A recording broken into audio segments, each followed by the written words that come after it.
La Guerra de las Galaxias es un gran éxito de la ciencia ficción, pero estos escenarios de conflictos intergalácticos podrían estar más cerca de la realidad de lo que parece. En esta edición de Efecto Naim, exploramos qué países se están preparando para una guerra espacial y por qué deberíamos preocuparnos. Además, Cristiana Figueres nos cuenta sobre su lucha mundial por detener el cambio climático y lo que todos debemos hacer para evitar la catástrofe que le depara al planeta Tierra.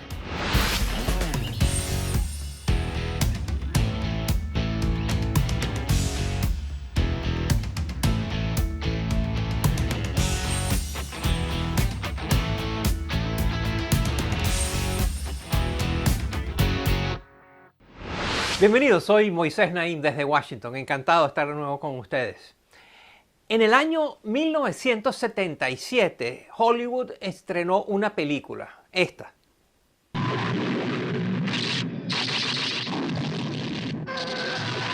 En inglés se llamó Star Wars, la traducción al español fue La Guerra de las Galaxias.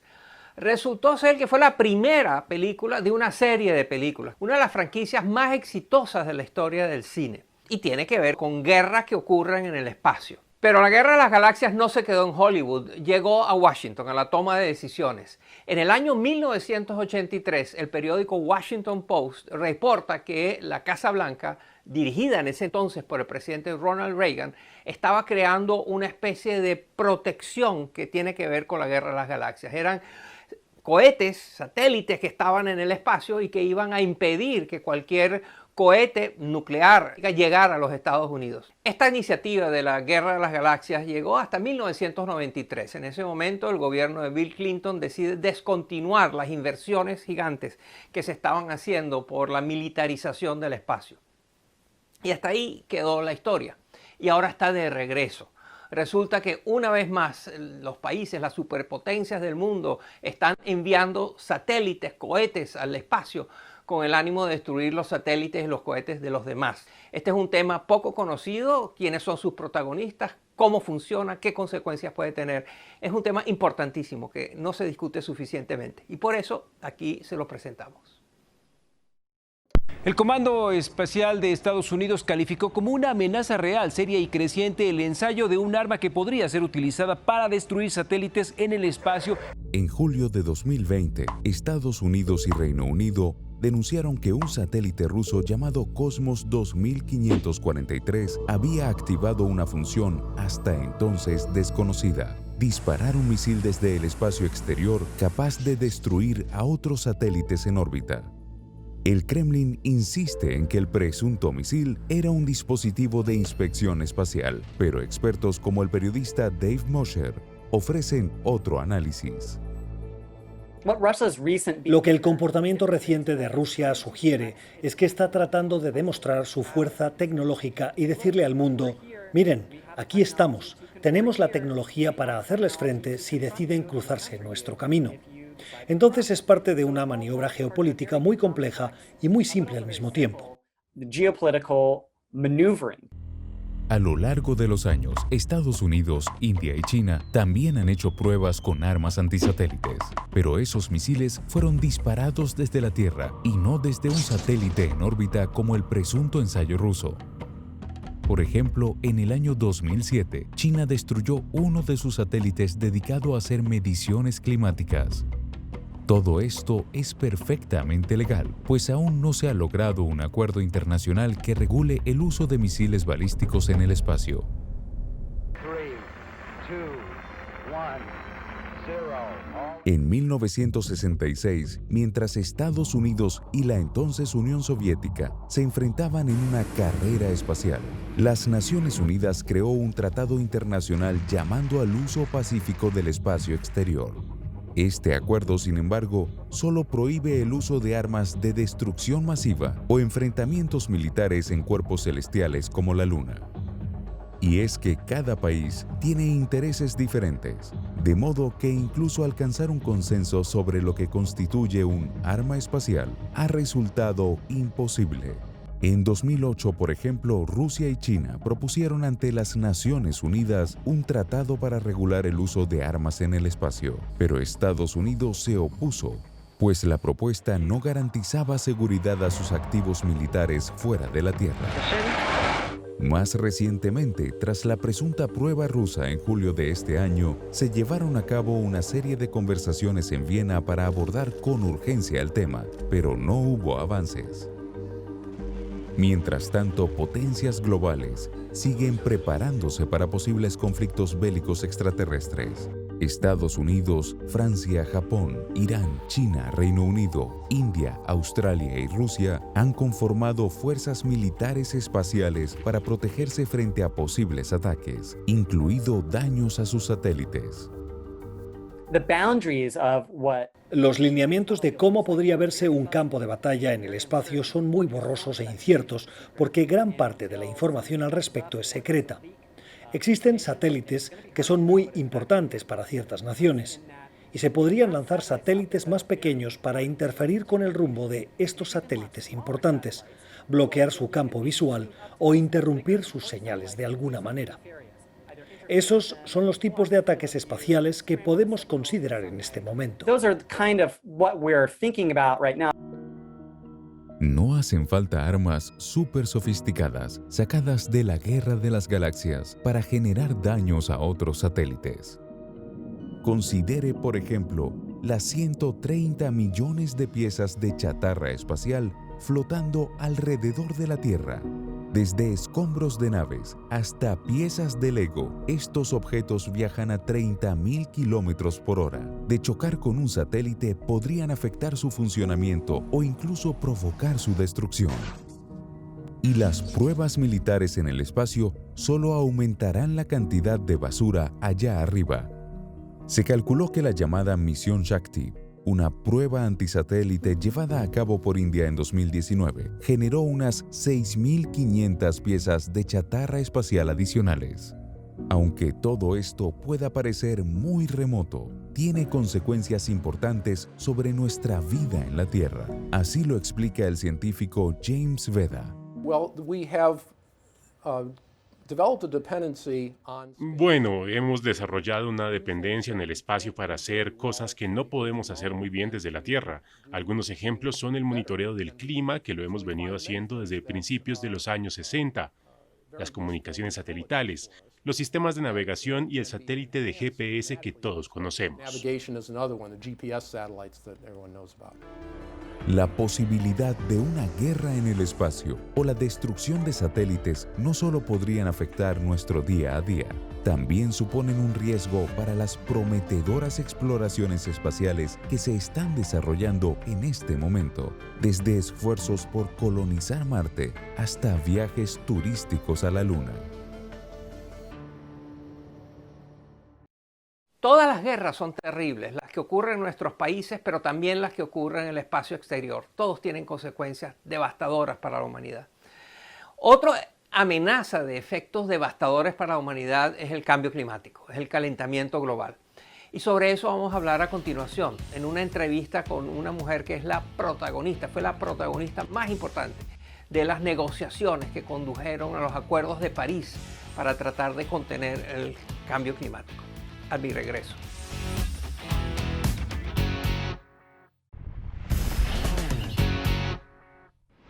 En este programa le hemos dedicado mucha atención a lo que consideramos la amenaza más importante para su vida y la mía y de quienes conocemos. El cambio climático, el calentamiento global que produce accidentes climáticos con mayor frecuencia y con mayores costos de vidas humanas y daños materiales. Hay alguien que ha intentado buscar maneras de que podamos enfrentar colectivamente como países los efectos del cambio climático. Esta persona que lucha a nivel mundial por esta causa es Christiana Figueres. Ella ocupó altísimos cargos en las Naciones Unidas, pero su principal impacto lo ha tenido en lo que se ha llamado los Acuerdos de París, que fue un logro importante de reunir a más de 190 y pico países que firmaron un acuerdo para cambiar sus políticas y tratar de contener, de limitar el aumento de la contaminación que genera el cambio climático. En el 2016 fundó una organización no gubernamental que promueve la lucha contra el calentamiento global y que se llama Global Optimism, el optimismo global. Acaba de publicar un libro que se llama El futuro que decidimos, que nosotros decidimos, el futuro importante en cuanto a cómo vamos a tratar el ambiente para que el ambiente no nos maltrate. A continuación, mi conversación con Cristiana Figueres.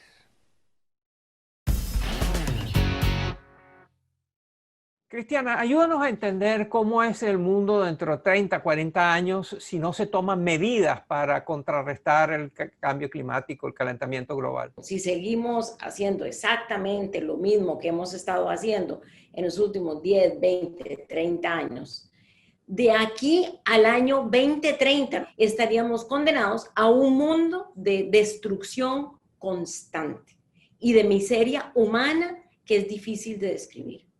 Por otro lado, tenemos la gran oportunidad precisamente de cambiar lo que hemos estado haciendo y de aquí al 2030 tener un mundo que es más estable, más sano, menos polución, mucho más seguro y más justo de lo que tenemos ahora.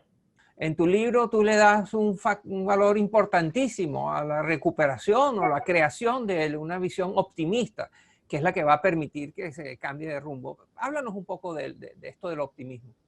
Cuando yo hablo de optimismo, hablo de decir, entiendo muy bien los retos que tenemos encima, entiendo las proyecciones de la ciencia y a pesar de ello, o precisamente por esa realidad, es que yo adopto una postura positiva, constructiva, determinante de hacer todo lo que yo pueda individualmente y colectivamente para cambiar esa realidad. Tenemos que buscar la fuerza interior para decir sí vamos a lograr el cambio que es necesario y luego entonces buscar todo lo que sea necesario para hacerlo. ¿Cuáles son las 3 o 4 o 5 cosas que tiene que hacer la humanidad para evitar esta trayectoria, la catástrofe que tú anticipas? A nivel global, tenemos que llegar de aquí al año 2050 a poder generar toda la electricidad que necesitamos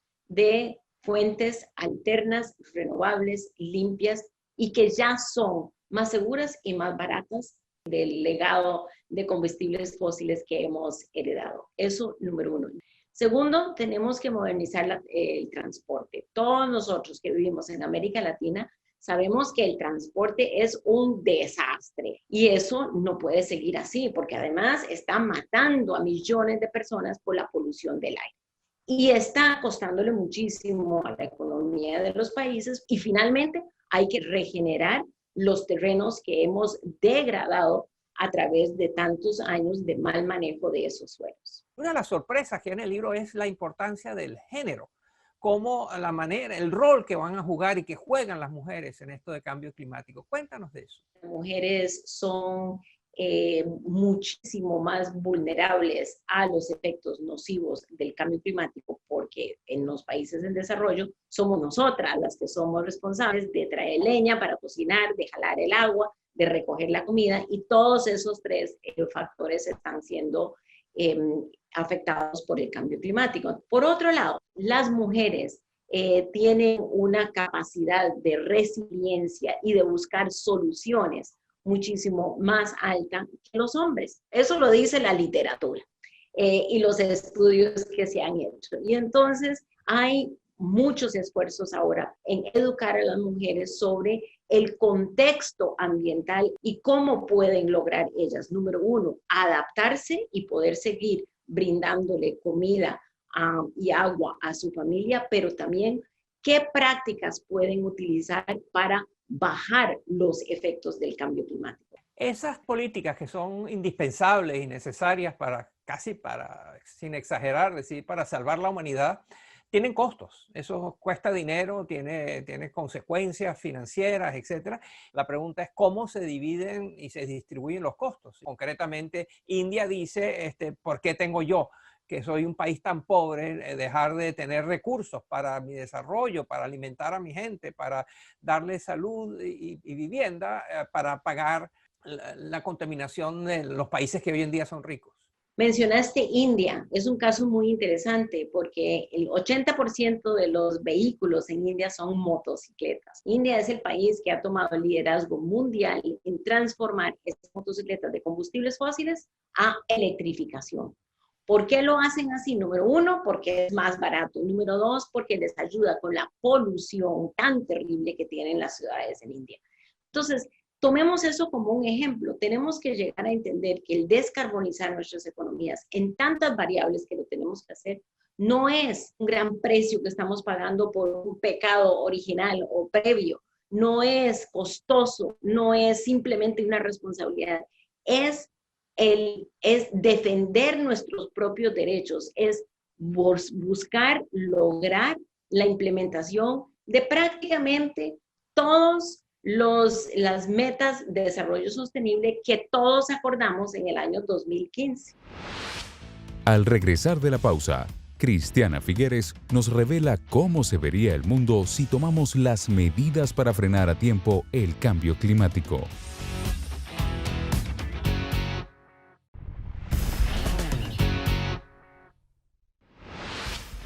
Continuamos con esta edición de Efecto Naim con Cristiana Figueres.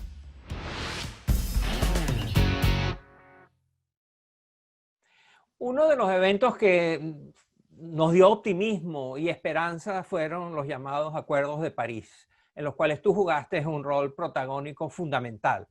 Explícanos qué se acordó allí, de qué se trataban esos acuerdos. El Acuerdo de París es básicamente una hoja de ruta para proteger el planeta y proteger la humanidad. Y se estableció hitos cada 5 años de progreso. Entonces, cada 5 años los países llegan de nuevo a establecer qué fue lo que lograron, qué más tienen que hacer y a registrar ante la Convención de Cambio Climático los esfuerzos adicionales que van a dar por los próximos 5 años hasta poder llegar a la descarbonización en el año 2050. Y eso generó mucha esperanza, mucha expectativa.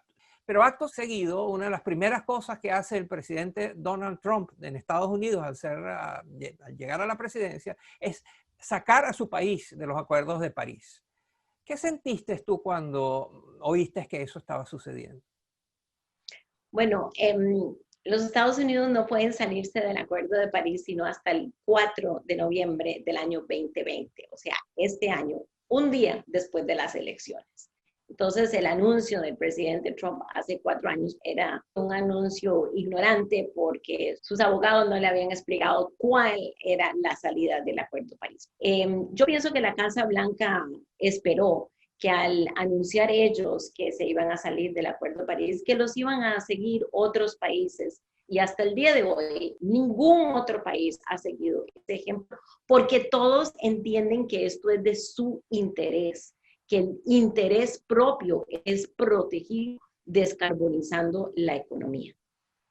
¿Puede el mundo progresar en su lucha contra el calentamiento global sin la participación activa de Estados Unidos? Una cosa es la Casa Blanca y la política federal y otra cosa son las políticas de los estados. Entonces, como los estados de la costa este y de la costa oeste y como tantas compañías grandes en Estados Unidos continuaron sus esfuerzos de descarbonización, pues la verdad es que Estados Unidos no se descarriló. Ahora, si tuviéramos otros 4 años de la misma política, eso sí tiene un mayor peligro, porque en este momento China está esperando para ver si los Estados Unidos regresen a una posición responsable con respecto a cambio climático para luego unirse ellos también. Explícanos, ¿qué puede hacer alguien que nos está viendo y que dice, yo quiero ayudar? ¿Cómo puedo ayudar? Cuando cada uno de nosotros escoge una generación de energía más limpia, escoge poner sus paneles solares, eso lo que hace es que manda señales de demanda a las compañías y las compañías entonces invierten más. Lo mismo lo tenemos con el cambio de dieta. Ya son muchísimas más personas las que se han dado cuenta de que con una dieta que es pesada en carne vacuna o en carne de cualquier animal, es una dieta que no es saludable ni para el cuerpo humano y mucho menos para el planeta. Y entonces el hecho de que ya hay una población que está cambiando lo que compra ha mandado señales importantes a las compañías que están produciendo proteína en base a plantas. Es esa relación entre los hábitos de consumo y lo que hacen las corporaciones es una relación directa. Esas dos cosas no las podemos ver por separado. Para terminar, Cristiana, ¿cómo es esa trayectoria positiva, optimista, en la cual la humanidad reacciona como debe hacerlo para salvar el mundo? Es un mundo en donde el aire es un aire puro y fresco. Es un mundo en que las ciudades, por supuesto, siguen teniendo edificios, pero van a tener muchísimo más cobertura forestal. Es un futuro en donde la comida se va a producir muchísimo más cerca de donde se consume. Es un mundo muchísimo más eficiente en el uso de todos los recursos. Y sobre todo, Moisés, esto para mí es lo más importante. Es un mundo en que tenemos muchísima más justicia social, porque hemos podido llevar los motores del desarrollo a todos los rincones del mundo. Cristiana Figueres es costarricense, pero también es ciudadana del mundo. Es reconocida internacionalmente como una de las líderes en la lucha por llevar el mundo en la dirección correcta y el ambiente en el que nos movemos y vivimos sea un ambiente más sano, más respirable, más sostenible. Muchas gracias, Cristiana, por estar con nosotros y mucha suerte en todo lo que vayas a seguir haciendo por todos nosotros. Gracias, Moisés.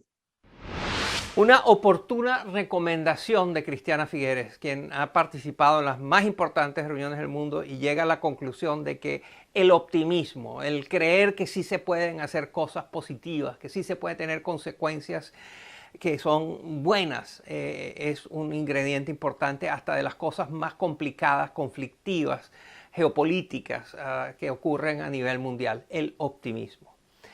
Hasta aquí el programa de hoy. Espero que les haya interesado y espero que nos veamos la semana que viene. Hasta pronto.